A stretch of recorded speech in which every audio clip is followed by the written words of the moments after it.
Thank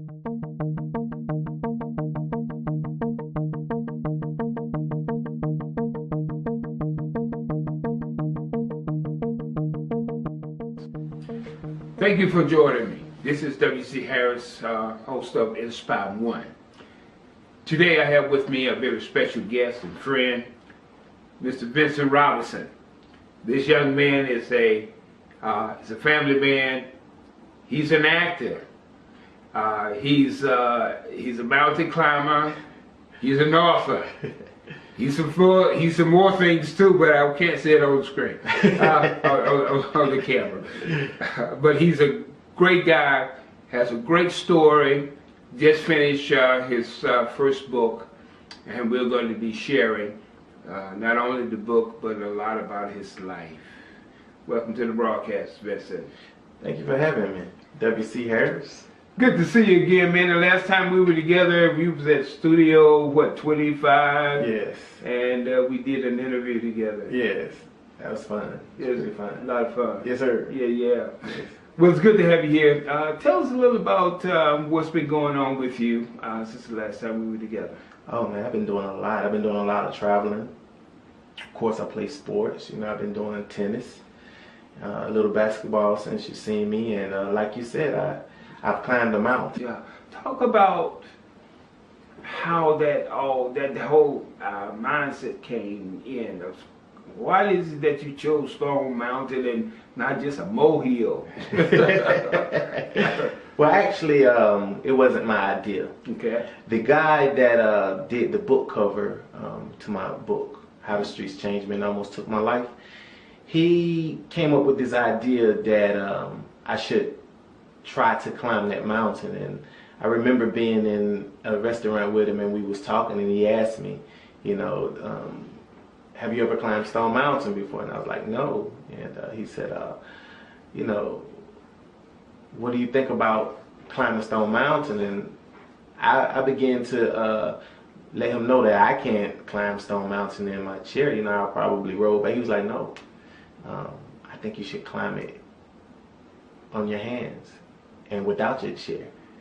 And I was like, you must be at your everlasting mind, man. Yeah. Yeah. So I decided, I told him I'd give it a little thought. Mm-hmm. And on the way home, right, I called him and I said, I think I'll try climbing this mountain. Now that how long did you think about that? Actually, I thought about it like maybe 15 minutes. Really? Yeah, 15 minutes altogether because I left the shop and it was still on my mind. And we was at a coffee shop and I decided, after 15 minutes, let me try this. I think I could challenge myself. I want to prove to everybody else, but not only to everybody else, I want to prove to myself that I could make this happen. And I really believed I could make that happen at that time. And that's awesome. And that's the kind of guy you are. That's the kind of inspiration we need to bring those who have those abilities to come out and do those things that others think are impossible. Yes. And you made it look easy. So let's go back and let's talk about a little about Vincent and your life, how you got where you are today. Yes. I know that you're a young man that grew up in Bankhead. Yes, sir. Yes, sir. And I know that Bankhead is one of the premier communities for a lot of things. Yes, sir. Talk a little about Bankhead and growing up there. Yeah.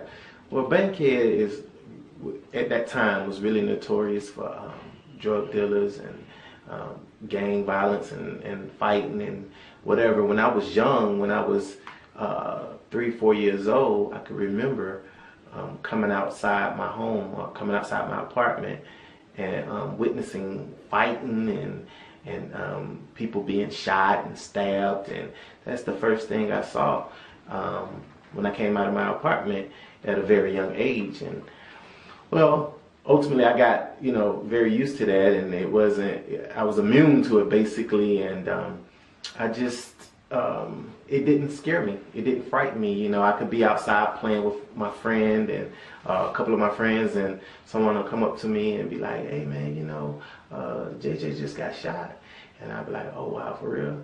you know, and we'll just continue to play, Right. you know, and It was so so commonplace. yeah, it was really bad at that time, and I remember it being so bad that you know the mailman couldn't come out, Wow. yeah, to the Yeah. projects, and yeah, it was really bad, and Well, you know, and you were about how old? 5, 6, 7? yeah, about 4 or 5, 6 years old, yeah, when all of this was going on, and So you growing up, and you were introduced to all the ills that most people talk about and that kind of thing. How did you survive in that area? well, actually, yeah, I was attracted to that lifestyle, the drug dealers and you know the gamblers and you know the people who did negative things. But in my eyes, at that time, at a young age, it was a positive thing to me because I saw them making money.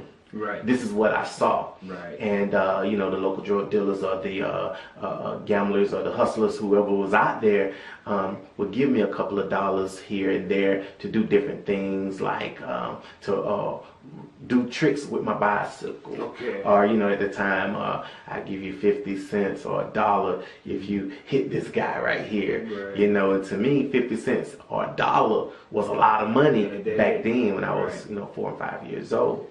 And I was attracted to the way that the hustlers and the gamblers and the drug dealers, the way they treated me. Yeah. So- Spoon feeding you Exactly. and bringing you into the life. Exactly. It made me wish that I was older already so I could make a young person or a little kid feel the way that I felt. You know, I wanted to be that guy to make a little kid, you know, happy or, you know, give him a couple of dollars to make him, you know, excited like I was at that time. So how were you raised? How did your parents raise you?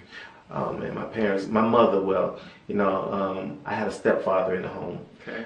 My father, he was in my life, but it was more of a financial type of situation. Okay. You know, Right. he wasn't there to go to my schools or my football games or my basketball games, anything like that. But he was a great provider. Anything I needed, he would give it to me. But my mother, she was basically the person who did the punishing, and back then, The rearing. yeah, you get Yeah. little, you know, you get, you know, tapped or whipping back then, and she did the very best she could to try to keep me out of the streets, you know. Now you went to went to school up until what point? I went to school up until 14 years old. I dropped out of high school in the 9th grade. In 9th grade. Yes, sir. But you did get a chance to play sports and Yes. participate in Yes. those kinds of Yes. activities. Yeah. Growing as you got into middle school and going into high school, what was it that drew you away from school? Well, back then, you know, middle school wasn't popular like it is. So I went straight from elementary school. Back then, elementary school went from kindergarten to 7th grade. Okay. And then you go into high school. school, High school went from 8th, 12th grade. Yes. What drew me away from school, I remember, like I said, being young and wanting to be that guy to have money or to make money. So I remember being in the 6th and 7th grade, and I was riding a MARTA bus to school, and I never forget this. At that time, the bus fare was 60 cents. 60 cents. It was Okay. 60 cents to ride the MARTA bus at Wow. that time. Okay. And I remember it going from 60 to 75 cents. And I'm in the 7th grade at this time. Right. And I remember thinking, wow, 75 cents is a lot of money. I need to get me a car in the Right. 7th grade. Yeah. And those were my thoughts, and that was my thought process at the time. And being that young, nobody's not going to hire you. And I already see what the local drug dealers does and the gamblers and the hustlers. I see how they get their money. So that attracted me at that time. I was like, wow, I can get money this way, and I can get me a car. I can get money this way, and I can have all the women that don't like me now, they would like me if I have this money in my pocket. So you went and got the money, you got the car, you got your first car was a what? A Cadillac. A Cadillac. My first car was And a you Cadillac. were How old? I bought my first car at 13 years old. 13 years Yes, sir. old. Yes, sir. How many teenagers do you know that can get a Cadillac at Yes. 13 years old? Yes. So, okay, you put your plan into action. You saw how everybody was making money. Yes, sir. Yes, How sir. did you make yours? At that time, I turned to drugs. I turned to selling drugs. At what age? My first drug deal was at 12 years old. 12 years Yes, old. it was. I don't know if it's good to say it, but it was the marijuana. I just put it out there like that. It was marijuana. Marijuana. Yeah, and I made my first drug deal at 12 years old, and it felt good at that time. It felt really good. Great. We're going to stop right here, Vincent, for a sec. We're going to take a break, and we'll be right back. Thank you. This is Inspire One with W.C. Harris, where disability ends and ability begins. We'll be right back. And welcome back. This is your host, W.C. Harris, with Inspire One. Today we have an interview with a very special friend and guest, Mr. Vincent Robinson. This young man is a family man. He's a father. He's a mountain climber. He's an author. He's an athlete. He's a movie star. Good looking brother, you know? And we're just sort of like just sharing a little about his life, and he's author, as I just said, and we're going to look a little at, talk a little about his book. Vincent, thank you for being with us. Thank you for having me, my brother. It's always good, man, to sit down with you because you are refreshing in a very positive way.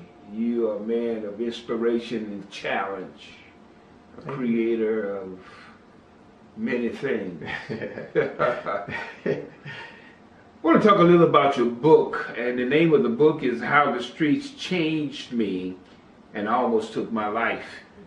Awesome book, good read, and a very, very well-written book. You talk about in your book, you talk a little about your childhood, you know, your troubled childhood. Yes. We just finished talking about how you got your first Cadillac at 13 years old. Yes. Through drug sales. So what inspired you to write the book? This book is all about your life, and what inspired you to write it? Well, what really inspired me to write this book is actually supposed to be the second book. I was just going to different schools and going to churches and basically going to the juvenile detention center, the RYDC, talking to kids and telling them about my life and trying to prevent them from taking the same steps or walking down that same path or road that I had experienced when I was a kid. So I was married at the time when I was doing those engagements at those schools and at the RYDC, and my ex-wife, she used to tell me all the time, like, you need to write a book, because every time you do a Q&A, the kids or the youth is what she would say, or even the adults or the faculty members would have so many questions, and you could never answer all of those questions. You have to, basically shut everything down before the questions get answered. So she told me, she was like, you need to write you a book, and you need to write a book. And at that time I was like, absolutely not, I can't write a book, And at that time I had did a movie script. And she was like, you wrote a movie script, why don't you write a book? I'm like, no, it's not that easy. I can't write a book. So one day I just sat down at the table, because I went to pitch a movie script to Robert Townsend. I'm jumping a little bit, but I went to pitch my movie script to Robert Townsend in Manhattan. He had a movie seminar, a movie script seminar. And I went to pitch my movie script to him, and after he heard it, he was like, dude, your story is amazing, why don't you write a book? Because a lot of people like to read a book before they see a movie. He said, that's amazing. Now, in this book, it talks a lot about your past life before your injury and after your injury.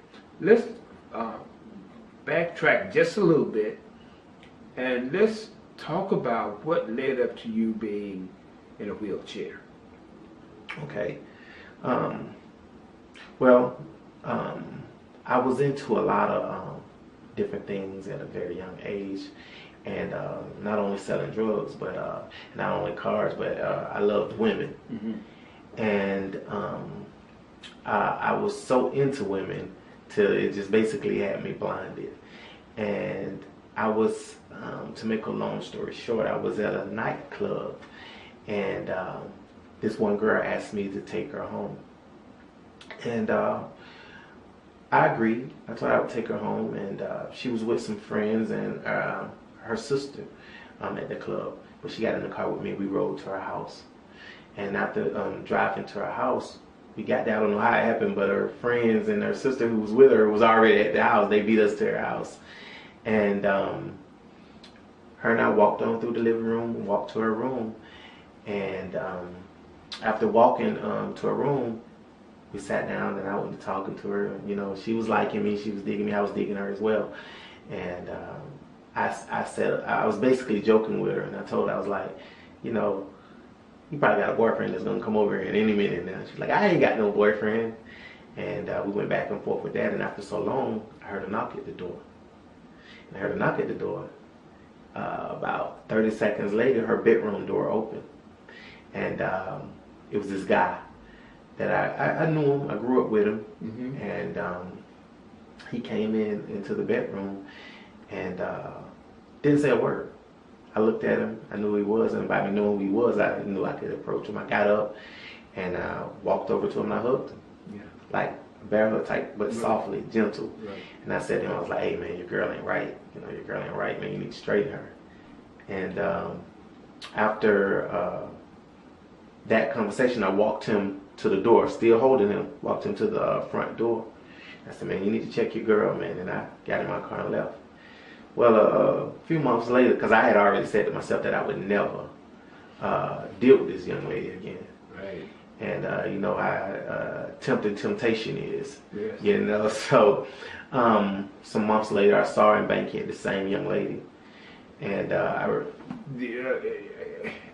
you knew the guy, and I guess you assumed that that was his girl. Well, no, because she had already told me that They wasn't together. But Right. then, like I said, I know the guy, Right. and I know the young lady that he lives with. Right. At that time, he was living with a young lady, and she was pregnant. Okay. You know, Okay. and so I know that this young lady, who I'm referring to, she was not his girlfriend. She was just somebody he was dealing with at that time. So, with 3 minutes to go before our next break, let's fast forward. What happened after, was it a period of time, maybe a few weeks? How did you guys come back together, the girl And myself. No, it was a few months. A few months, okay. A few months had went by because I had decided not to, deal with her again. But I saw her in Bankhead, and I was just driving through in my car. And when I saw her, I was surprised to see her. Got out of my car, Embrace her? gave her a hug. She hugged me back. Right. And she asked me that same question again. You want to take me home? Yeah. Okay. And me being the person that I was at that time, Right. hard-headed, not listening to my spirit, Right. not listening to that voice that was telling me you need to back away from that, Yeah. get away from her, don't ever deal with her again, because Yeah. Trust. she's trouble. She could have got you killed the first time. Right. Right. And so I hugged her, she hugged me back, and she said, would you take me home? I was like, yeah, I'll take you home. And I said, I need to go around the corner, talk to my mom, talk to my little sister, and I'll be back to pick you up. Not knowing that this guy, it was at night, it was close to midnight, this guy watched the whole thing. Really? Yeah, he was in the corner close to my mom's house, and Okay. I didn't see him, didn't know. He watched the whole thing. He watched me get out and hug Right. this young lady. So I guess that made him upset. Yeah.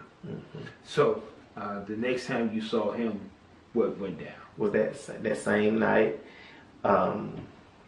What happened was I got in my car, pulled around towards my mother's house. He was parked in a parking space right next to the spot that I parked in.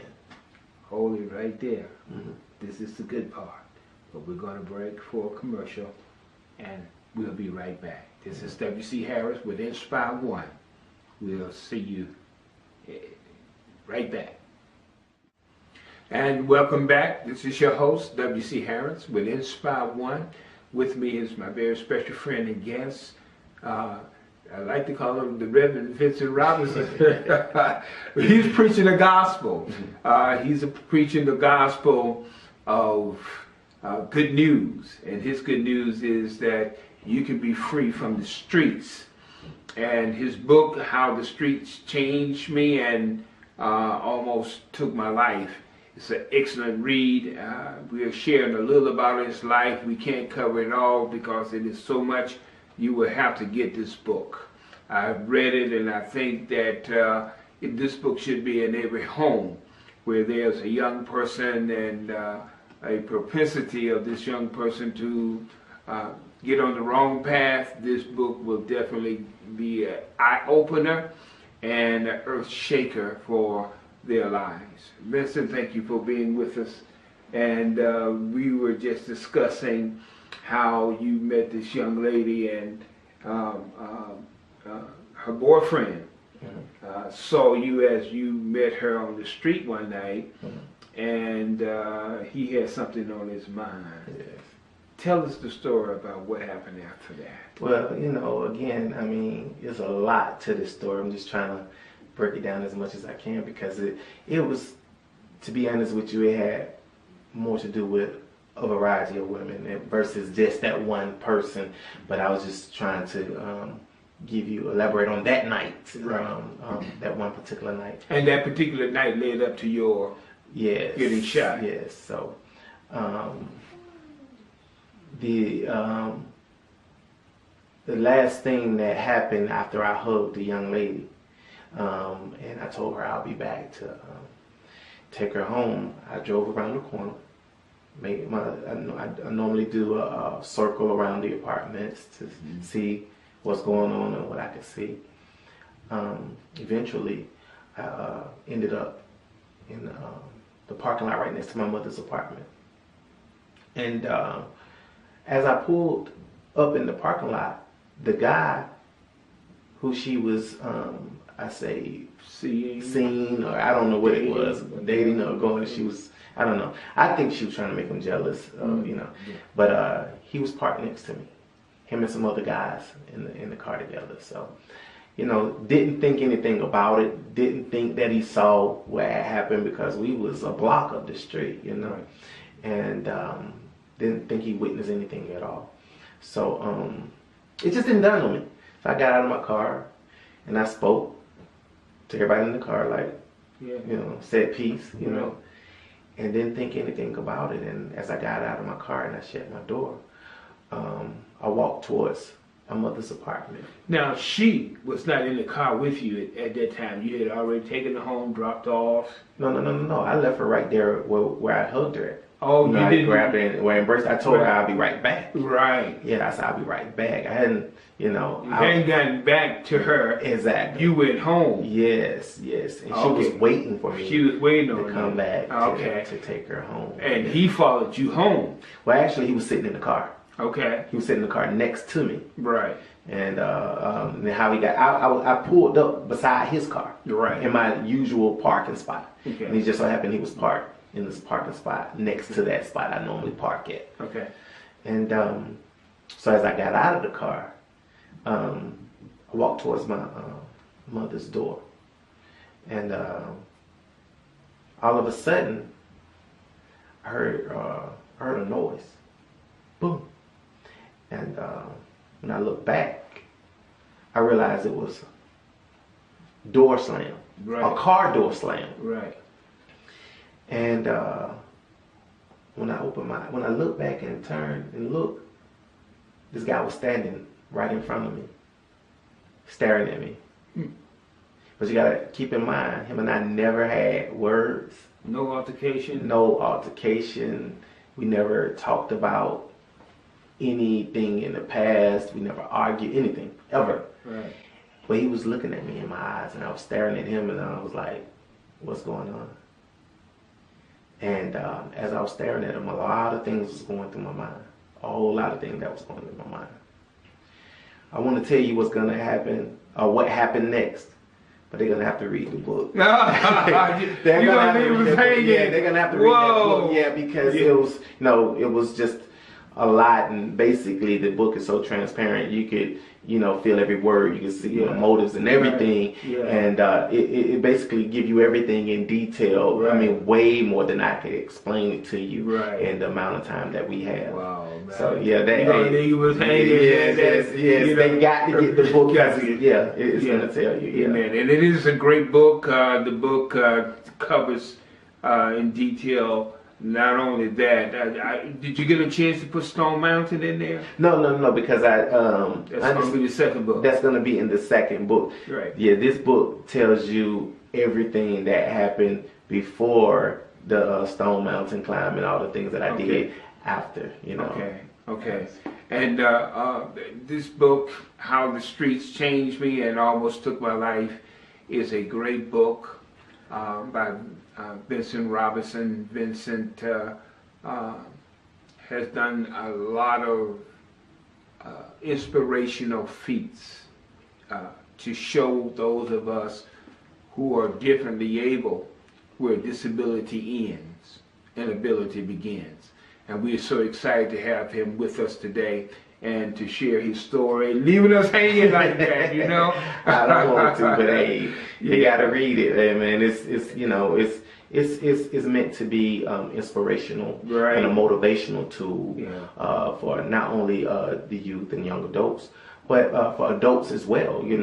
I have a lot of adults that have read that book, and it inspired them to do things, different things, and go on a different path. Right. I even, inspired them to be a better them. Right. You understand what I'm saying? Yes. It inspired them to even want to write a book. Right. Anything that's positive is just, It's a great soul-winning tool, so to speak. Yes, sir. As a man of God, you love God now, and you sought to not only change your life, but the lives of those that are around you, and extending out into the community. Exactly. Everywhere. And coming up to the holidays, this would be a great gift to share with anyone. Yes. And just want to encourage you to get the book, How the Streets Changed Me and Almost Took My Life, by Vincent Robinson. Excellent read. And we want you to enjoy this book and share it with your friends and your enemies. Yes. Okay? Yes. Thank you, Vincent, and we'll look forward to sitting with you again. I'll be more than happy to sit with you, W.C. Harris. Amen. Amen. Thank you. Again, this is W.C. Harris with Inspire One, and we'll be right back. Thank you for joining me with Inspire One. We've been certainly enjoying Mr. Robinson and hearing his story. And we're on our way out, and we'll see you again next time. This is W.C. Harris with Inspire One, where disability ends and ability begins. Take care.